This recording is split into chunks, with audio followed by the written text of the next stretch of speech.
जैसे हर रोज हम अलग अलग बीमारी के बारे में सुनते रहते हैं, लेकिन इंडिया में जो है एलर्जी की जो बीमारियां होती है वो बार बार सर्दी होना, खांसी, दमा, नाक का हड्डी एक बाजू में या नाक का हड्डी बढ़ जाना, साइनस की तकलीफ या आंखों की एलर्जी, कान के प्रॉब्लम्स, फूड एलर्जी से लेके जो पेट में दर्द होने से, इनमें जो प्रॉपर तरीके से अच्छे एलर्जी स्पेशलिस्ट के पास जाके उनके गाइडेंस से जो वो पूरी तरह से डिटेल में हिस्ट्री लेके जो पेशेंट को अच्छी तरह से चेक करने के बाद जो सिलेक्टेड एलर्जेंस वो चेक करने चाहिए, और उसके बाद जो हम सिंपल प्रिकॉशन लेके जो अवॉइड कर सकते हैं, जो टाल सकते हैं, उनको हम टाल सकते हैं, और जो नहीं अवॉइड कर सकते हैं, जिनको हम टाल नहीं सकते हैं, उनके ऊपर हम इम्यूनोथेरेपी या एलर्जी वैक्सीन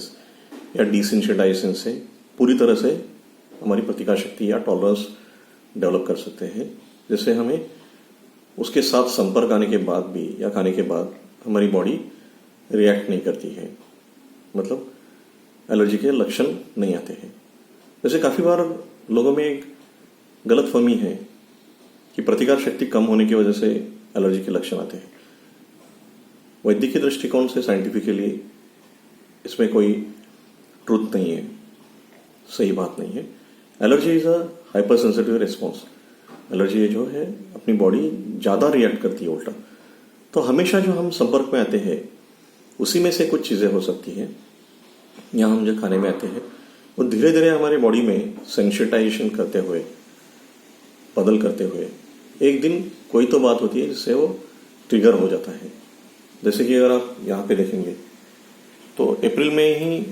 हमारा एक मास्टर क्लास था मेरे जैसे जो भी एलर्जी स्पेशलिस्ट का। तो ये जर्मनी में मुंस्टर यूनिवर्सिटी हॉस्पिटल में कम से कम 120 साल से ज़्यादा यहाँ पे एलर्जी वैक्सीन्स दिए जाते हैं अंदर से प्रतिकार शक्ति बढ़ाने के लिए। इवन काफ़ी सालों से एलर्जी टेस्टिंग की जाती है। तो उसमें से अभी मॉडिफाइड स्टैंडर्डाइज वे से